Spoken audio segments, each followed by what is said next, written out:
Royal Lochnagar Distillery. It's been here since 1845.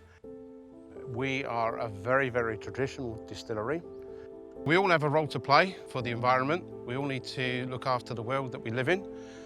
We need to look at preserving our water. And what we try to do is look at a number of areas where we can actually reduce the amount of water that we're actually using. One of the things that we're actually doing at the moment is looking to reduce our hot water cleaning temperatures, allow us to use less water.